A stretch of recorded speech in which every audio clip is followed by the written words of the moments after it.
Halo guys, apa semua? Selamat datang ke channel saya. Ini video kedua saya buat pasal movie review. Sebelum ni saya buat pasal movie film Mat Kilau.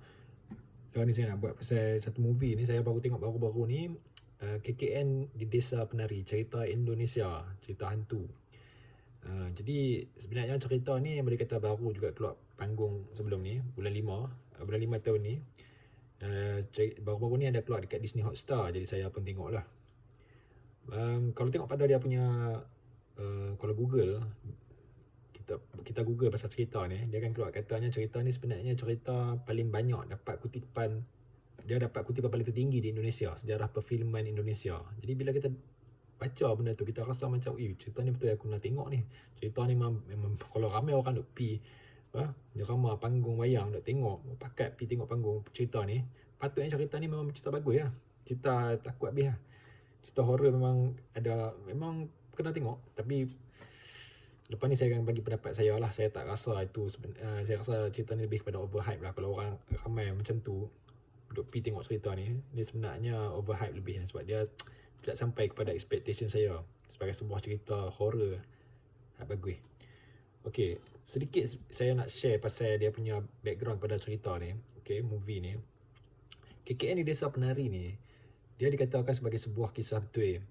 Kisah betul yang dikatakan terjadi. Okay, saya tak baca betul lah dia punya tahun bila jadinya, tapi dia dikatakan sebagai kisah benar. Ada orang share dekat Twitter thread lah, panjang cerita dia. Jadi dan benda tu jadi viral. Ramai orang duk share benda ni, jadi dia jadi kisah viral. Akhirnya adalah seorang ni, director dia ni, decide nak buat satu cerita berdasarkan kepada Twitter thread ni. Jadi disebabkan benda ni jadi viral, orang pun tahu cerita ni daripada Twitter thread. Ramai orang dah baca cerita ni, jadi ramai orang nak pergi tengok. Okay, tapi sama ada cerita ni kisah betul atau tak betul kan, tak tahulah kan. Terpulanglah kepada pembaca ataupun penonton untuk menilai atau membuat nak percaya ataupun tak lah kan. Sebab kita tak tahu sama ada cerita ni betul ke tak. Orang duk share kat Twitter yang kata cerita betul. Okay, bila saya tengok cerita ni kan, satu benda yang saya perasan pertama sekali, dia macam terlalu panjang. Okay, dia 2 jam cerita dia. Lepas tu rasa macam sedikit membosankan lah. Okay, KKN di Desa Penari ni, dia mungkin ada sedikit kekuatan dari dia punya sinematografi dia. Mungkin dia punya sebab dia dekat hutan, lepas tu ada bukit bukau, scene dia mungkin agak cantik lah. Tapi selain daripada tu, tak banyak kekuatan daripada cerita ni. Lakonan pun biasa ya bagi saya kan. Pelakon saya tak kenal ke tak apalah, tapi saya tak kenal lah pelakon-pelakon Indonesia ni yang dalam cerita ni. Lepas tu ada lagi dari segi dia punya penceritaan dia tu. Pertama sekali dia bercerita pasal ada satu grup student ni dari mana universiti mana ni, dia nak buat satu projek macam assignment. Katanya ada projek yang dia kena buat. Jadi dia pergi dalam hutan ni, cari satu kampung ni, perkampungan ni, untuk dia buat projek dia. Mungkin projek tahunan ke apa katanya. Dan lepas dah siap nanti mereka akan balik lah ke universiti mereka ni kan. Lepas dah siap lah apa benda projek mereka ni. Itu masalah dia. Saya nak explain pun rasa macam payah sikit, sebab dia dalam cerita ni tak diceritakan apa sebenarnya background pada projek tu. Dalam cerita tu akhirnya kita tahu lah lebih kurang ada macam dia nak buat projek pasal perigi lah, untuk menampung keperluan air dari penduduk kampung ni. Tapi tak diceritakan benda tu kan. Kita lihat banyak benda sebenarnya tak diceritakan dalam cerita ni.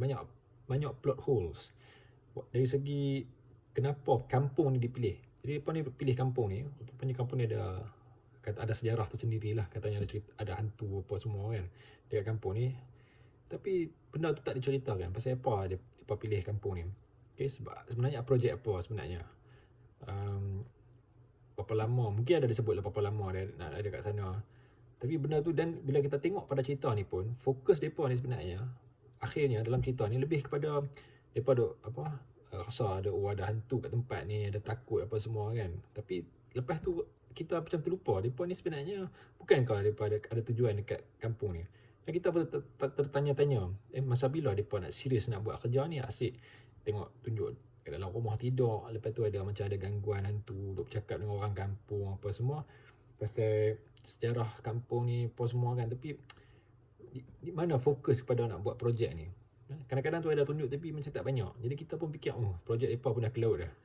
Maksudnya tujuan asal kepada mereka ni ada dekat kampung tu tak diceritakan atau diolah dengan banyak kan. Tujuan asal tu, padahal itu tujuan asal mereka. Macam seolah-olah macam benda tu dah jadi campingan. Lepas tu pembinaan karakter pun tidak begitu banyak. Jadi kita pun tak apa-apa rasa nak relate dengan mereka ni, sejarah mereka kan. Tidak ada banyak pembinaan karakter dalam cerita ni. Lepas tu bila kita tengok cerita ni, dia ada banyak scene di mana dekat hutan. Jadi background tu memang senyap, memang biasalah kalau cerita hantu pun, kalau dalam rumah tak ada orang ke apa, tak ada banyak suara belakang ataupun bunyi. Jadi memang tu biasa, tapi muzik latar belakang pun memain peranan sebenarnya. Tapi dalam cerita ni tak banyak. Dan banyak scene dalam hutan ni dia senyap, sunyi, dan benda tu menjadikan membosankan. Dan banyak benda dia dalam cerita ni tunjuk dia berjalan, gerak sana sini perlahan, cari benda, cari hantu ke apa, tapi akhirnya tidak banyak sumbangan terhadap pembinaan cerita ni. Jadi bila terlalu banyak benda macam tu, kita rasa cerita ni lambat, perjalanan cerita ni lambat, dan dia samalah, akhirnya dia jadi penonton jadi hilang fokus. Saya tengok cerita ni dengan adik-beradik saya, dengan ada makcik saya apa semua, ada 3 orang tidur tengok cerita ni. Tahu-tahu saya kali tengok, ada makcik saya seorang ni dah mengeluh. Lepas tu ada seorang lagi tidur. Tapi bukan dalam masa yang sama, ada main phone. Sebab memang saya sendiri pun rasa kerap nak tengok phone, sebab rasa cerita ni terlalu lambat dan macam nak ke mana sebenarnya kan. Kita rasa, jadi bila cerita ni pun 2 jam, dia tak dapat nak tarik fokus ataupun nak kekalkan fokus saya pada untuk menonton, untuk terus menonton cerita ni. Jadi saya rasa itu antara masalah paling besar dalam cerita ni, sebab dia lambat dan membosankan. Dan tidak banyak scene-scene yang menakutkan, jump scare pun tak banyak. Ada pun dia tak ada lah begitu menakutkan. Ada satu scene tu di mana ada muncul ada satu hantu ni, dia jengui lah, kita pun rasa macam lepas tu bukan dia masuk dalam watak, salah satu watak dalam cerita ni, Nur tak silap saya. Lepas tu ada satu orang tua ni lah, kata dalam cerita ni kita tengok nanti ada satu orang tua, roh ni dia menjaga salah satu watak ni, Nur ni. Tapi Nur ni awalnya dia tak tahu roh tu ada. Di masa kat sana baru ada orang habat dia, katanya sebenarnya ada roh untuk jaga dia ni. Jadi dia sebenarnya ada protection lah. Tapi ada satu masa tu roh tu macam merasuk dia, lepas tu bercakap melalui dia. Jadi duk cakap, jadi benda tu lama-lama jadi macam, sebab terlalu lama jengui lah dia duk muncul dalam kamera ni, dia dalam cerita ni, jadi orang rasa macam tak takut sebab terlalu lama muncul. Jadi benda-benda macam inilah. Jadi sebenarnya cerita ni dia tidak berjaya untuk meletakkan banyak elemen surprise ataupun jump scare. The events leading up to some jump scare scenes nampaknya macam membuatkan penonton rasa macam berdua-dua. Tapi bila sampai tu macam anti-climactic, tidak menakutkan sangat. Dan sebenarnya jujur saya kata tak banyak pun scene yang boleh buat kita rasa terkejut ke apa, tak ada. Dia agak mengecewakan dan menghampakan lah. Jadi mungkin cerita ni bagi saya dia lebih kepada overhype. Maksudnya dia lebih kepada sebab ada cerita viral, aku nak buat satu filem pasal benda ni, dan aku mengharapkan orang ramai akan mai tengok filem ni sebab ramai dah tahu. Itu bagi saya lah dia punya idea kepada director, dan itu saja. Dia tidak terlalu banyak effort dia untuk mengolah cerita dia. Saya tak baca lagi track tu sebenarnya, tapi ada orang, banyak saya dah baca review lain kata tak banyak beza dengan track tu. Jadi tak ada benda baru. Orang rasa macam sama je kan. Itu tak apa lagi. Ada yang kata benda-benda tulis dalam track tu sebenarnya banyak lagi information yang tak dimasukkan dalam cerita ni, walaupun cerita ni 2 jam kan. Jadi ada banyak plot holes. Dah lah memang ada plot holes yang kita tak, maksudnya pasal apa mereka duduk pergi sana, apa projek mereka, lepas tu mereka ni siapa sebenarnya watak-watak ni, tak ada pembinaan karakter. Lepas tu tidak pula diambil semua cerita dalam Twitter thread tu untuk diolah sebagai dalam filem ni. Jadi saya nampak banyak lah. Itu antara kelemahan cerita ni. Kelebihan saya kata tadi lah lebih kepada sinematografi, tapi itu bukanlah satu point yang begitu bagus untuk kita kata ni sebagai satu filem yang berjaya. Jadi tu dia lah KKN di Desa Penari. Kalau lah hampa semua nak tengok cerita ni, saya rasa apa perlu ingat lah, cerita ni memang anggap membosankan sebab dia terlalu lambat. Contoh kata masa mula-mula, masa buka 20 minit awal tu macam tak ada apa sangat pun. Depa duk apa, ada scene dia mandi kan. Lepas tu ada scene dia jalan pun macam, tapi ke mana sebenarnya? Apa tujuan kepada semua scene ni? Dan ada juga scene yang macam kurang logik. Dia masuk mandi, kawan dia tunggu kat luar. Lepas tu dalam toilet dia tu ada orang, ada hantu jengui lah. Dia pun rasa terkejut. Dia duk ketuk-ketuk pintu minta keluar. Tapi orang ada kat luar tu tak dengar suara kat dalam tu. Dia duk tanya, okey lah tu. Dia ketuk-ketuk tanya. Tapi tak dengar. Padahal pintu kita nampak ada banyak papan je. Maksudnya ada ruang. Kita boleh dengar suara keluar. Orang di luar dan orang di dalam. Jadi scene-scene macam tu lama dia tunjuk. Kita rasa macam rasa pelik. Macam tak logik. Jadi itu antaranya lah. Tapi macam saya kata tadi, dia bukanlah satu filem yang boleh dikatakan sebagai filem bagus untuk filem yang berjaya untuk buat kita rasa filem ni sebagai satu filem horror yang bagus.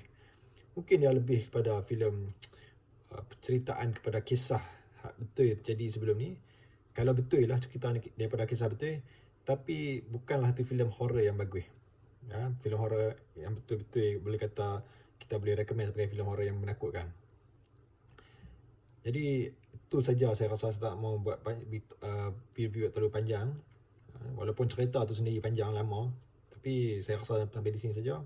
Saya bagi 2 bintang untuk filem ni. Dan kalau siapa-siapa rasa cerita ni cerita bagus ataupun suka pada cerita ni, terpulang pada hampa.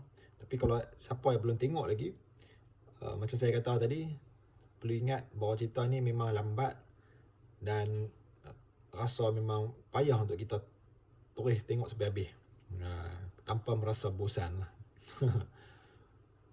Apapun, saya akan buat lagi video filem lain lepas daripada ni. KKN saya, kalau siapa minat cerita ni tak apalah, itu saya pendapat masing-masing. Saya pun yakin ada saja orang suka cerita ni dan ada kekuatan dia, rasa ada kekuatan sendiri. Tapi cuma itu sajalah saya nak kata pada malam ni, pada kali ni dalam video ni. Okey, terima kasih.